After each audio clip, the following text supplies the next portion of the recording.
start if we don't have a plan. That's how the other one went tits up. Are you already recording? Welcome to Coffee and Candor. This is Chris. Ross. This is Brandy, and that was unscripted. Andy. It's all unscripted. There's no script. Do you have a script? I don't have a script. I don't have a script. I've got something I want to talk about. Let's do that. I saw an article today talking about Montana court reversed a $35 million child abuse verdict against the Jehovah's Witnesses. I don't understand. It's like the last several years they're trying to normalize this pedophilia. We've talked about this a lot. I mean, this case, like I said, was in Montana, and a lower court had ruled for the plaintiffs against the Jehovah's Witness for failing to report child sexual abuse. Okay. All right. It allowed the abuser to continue abusing another child because they didn't report it. It said it was a unanimous decision from the 7 members of the state Supreme Court. And it said that religious authorities are not always obligated to report child abuse. I disagree with that. Due to an exemption in Montana state law. I don't care. I don't give a fuck who you are. If you know about child abuse, you are, by God. Yeah, and I mean, we're talking about sexual abuse. So here's the thing. Here's the thing. In that instance, and I am not a judge, I'm not a legal scholar, but I do have pretty good common sense. The state Supreme Court of Montana is 100% wrong because you can't say, oh well, it's illegal to murder people, but it's not here in Montana because we say it's not because the state law says something different. That's absolutely not. In this day and time, in the last decade, how many sex abuse scandals have come out about the Catholic Church and other not just church, Boy Scouts. I mean, everything. Well, in any organization, and how are we still that backwards? Well, I think that you can probably, if you look hard enough, find instances of that in any organization where you've got children being subject to adult I authority. agree. I was just making the point that it wasn't just religious thing. It was okay, and across the board. I was reading through this trying to find what their argument lynched on. It said in the court's opinion on Wednesday, Justice Beth Baker wrote that the church was not a mandatory reporter of abuse because of the exception in the state law. The law states that a member of the clergy or priest is not required to make a report under this section, the mandated reporting section, if the communication is required to be confidential by canon law, church doctrine, or established church practice. So basically, they were giving it the privacy of the confessional. That law needs to change. That's bullshit. Well, but just like, all right, just like if you go to a therapist and you tell them, hey, I killed someone, they're required by law to report that. Actually, that's not true. If you tell them if you tell them about a crime that's done, no. Oh, so it's only if you're thinking about doing. If it's like you've made a specific threat to a specific person, so-and-so. and they can stop it by breaking the confidentiality. That's the law, actually. But if it's a crime, I didn't realize that until a book I was reading recently. Is that the if same? It's a crime you've already committed, no matter what that crime is, then they're not required. That all right. Number one, that makes me want to vomit. That's the law. Yeah. Mm-hmm. Yeah. However, if that's the law, whether we agree with it or not, but adults, whether if you are a daycare worker or a teacher, anybody else that comes in contact with children. It's different when it's children. It's also different when it's a church, and it shouldn't be. And I know I'm with you, but it is. But if you know if you're in a position of authority over a child and you know a child has been harmed or is being harmed, you are a mandated reporter. That's why social workers, teachers, daycare workers. Jehovah's Witnesses don't have confession. But they're using that. They're using that loophole as their loophole. Okay, so do we want to hear about the case that brought this up? God damn it, I think we have to. All right, so basically, apparently Jehovah's Witnesses worldwide, it is a big thing. Like, all right, this girl, her name was Holly McGowan. Alexis just said, "Can I have this?" Holly McGowan, and she told elders in 1998 that her stepfather, Maximo Reyes, who had been her stepfather for 4 years, so 1994, had been abusing her. Okay, so she told the clergy. Mm-hmm. Apparently, he was asked, and because he did not confess, and the child did not have a second witness to those allegations, the elders told her that they couldn't take further action. Okay, so then that was the source of the legal action that was taken, that they were like, that they failed to act on it. Mm-hmm. Because they're saying by failing to act, they allowed it not only to go on with her, but then 6 years later, her brother told an elder that their stepfather was sexually abusing him. Well, there's your second witness, assholes. But what they would say is, I understand, to the first event, right? So here's the thing. Well, wait a minute, hold on, it goes on, all right, because I think these are important. Okay. So, knowing what had happened to her, McGowan, the girl Holly, she provided a letter to back up his claims, giving him therefore a second witness. They still didn't report. So they went against their own. Mm-hmm. So then I don't understand. All right. Well, there's two things. The first is, I don't understand how the Supreme Court could overturn it when not only did they go against their own ruling, but the church went against their own doctrine. Mm-hmm. And number two, what was number two? Number two was good.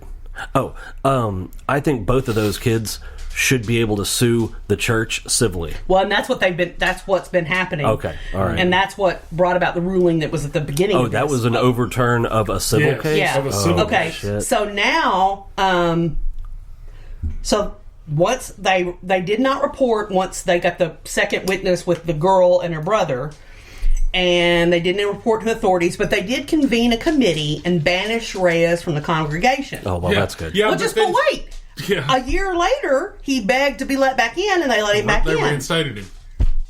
Then in 2002, so this started in 94. Mm-hmm. 2002, he starts molesting another child. This time, it's a 5-year-old niece of Holly and her brother, who was... Alexis was 5 years old when the abuse began, 10 years old when it ended. So 5 years this child was abused. So he's been abusing kids for well over 10 years. Yeah. Yeah, 15 years. Yeah. And it says the abuse happened on a weekly basis. So then they made Alexis Nunez, the little girl, was made a party of the lawsuit and accused the church of negligence for failing to report the child abuse that had happened to her aunt and uncle, saying that by allowing that, then she was harmed. Right. Totally reasonable, yeah. Yeah. And then the court ruled that Jehovah's Witnesses illegally failed to report the abuse. The jury awarded these kids $4 million in actual damages and $31 million in punitive damages. Okay. So now the Supreme Court has come back and said overturned that ruling. That there's a loophole in Montana law. Oh. And this is on NPR. I dare say I would escalate that. Oh, yeah. Oh, yeah, definitely. It says, and the reason, because I was wondering too, we're hearing minors' names in a lawsuit about sexual abuse, and they're saying that the lawyers allowed that with permission because they're trying to shine a light on this. Mm-hmm. And in light of that, they also talk about other Jehovah's Witness situations. It says, for example, in 2016, an inquiry by a royal commission in Australia found that the Jehovah's Witness organization there had recorded allegations of child sexual abuse against 1/5 1,006 members, and the investigators found no evidence that it had revealed any of the reports to authorities. Oh my God. Sweet God. Okay, so then I'm reading more. It says that opinion finds that Jehovah's Witnesses maintain confidentiality as part of their religious canon or practice unless they are required by state law to report child abuse to the authorities. They hide it, basically. The lawyers argued that because the decision to report child abuse to local authorities lies within the discretion of each elder, confidentiality is an option and not required. At a certain point, though, it goes from confidentiality to conspiracy. Right. When you're all coming together to protect this person. Or thousands of people. These persons. Yeah, because when you have that many, that's not an isolated incident. That's a systemic... culture. That's a culture, exactly. This is what we were asking about, what we were talking about a minute ago. Oh, wow, yeah. It says state laws vary wildly about whether clergy members are required reporters. According to the Children's Bureau, which is part of the U.S. Department of Health and Human Services, 18 states require any person who suspects child abuse or neglect to report it, including clergy. So, that should be 50 states. Yes, that should be 50. Actually, that should be a federal law. Yeah, so... And then it says some states require clergy to report, but also provide exemptions for certain kinds of privileged communications, such as confessions. Nope. That should be a federal law that anybody who suspects... no matter what their position, no matter how they came in contact with this information, is required by law to report that. We need to button up these loopholes. Yeah, no I'm shit. telling you, no kidding. God. I mean, these are fucking kids, man. Oh my God. And like... To what? Protect the fucking... pervert. Reputation of some pervert? No, absolutely not. Well, and the thing is, like, in these situations, what gripes my ass is we tell kids, if you're being harmed, tell an adult. And that's what they did. They did everything right. Yep. Yeah, no and they kidding. were still victimized again and again and again and had to watch their loved ones be victimized again and again. So it's like failure upon failure, and it's just gross. They did exactly what we've been preaching kids for as long as I can remember to do. You know, because so many kids are afraid or they're ashamed and they don't. But these kids did everything right, and they still... And they got fucked for it. Yeah. Oh, wow. Here in a related deal, Pennsylvania has overhauled their child sex abuse laws back in November. Said the governor signed 3 bills meant to protect sexual assault survivors. Says decades of alleged misconduct and cover-ups were outlined in the grand jury's report, implicating more than 300 priests in a statewide sex scandal. I don't understand how there's not a fuck ton. They should. I mean, I don't understand how they don't have a prison for priests, as many as they've. Says the main bill signed abolishes the state's criminal statute of limitations on future cases of child sexual abuse. That was because of that case we watched. And gives victims until their 55th birthday to file civil suits against abusers. That's good. That's totally reasonable. They need to do that nationwide. Yeah, wasn't that in Pennsylvania? That I thing think we so. watched You mean the nun? Yeah. I bet that's why, because they made such a stink about it. Yeah. That was ridiculous. I mean, they basically... It's on Netflix. I cannot think of the name of it, but it involved a nun back in the 60s and 70s. It is fascinating. She was killed. And in the process of investigating her murder, that's when they discovered all this.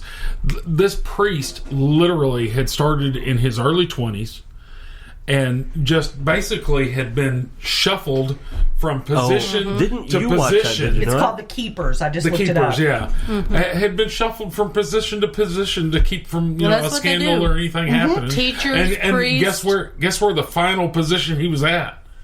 A Catholic girls' school. Wow, duh. And he murdered. Let's talk about putting the fox in the hen house. No shit. She was a young nun and Catholic a teacher high school. at that Kathy Sesnick, and like she was like a real apparently she was just incredible. Like all of her students, like all these years later, had all these memories of her and really loved, and like they all came together sort of organically. I think it was a reunion coming up or something. And they were like, we just can't let this go on anymore. We got to find justice for it. And by God, and they started working. They did. And what was incredible. crazy in the documentary, they talked about, oh my God, I mean, it just permeated everything. Some of them talked about when they went back and interviewed some of these girls that were victims that never came forward because nothing They ever were happened. afraid. They were You know. afraid. The guy would like bring them into his office, lock the door, and he had another door that came in from the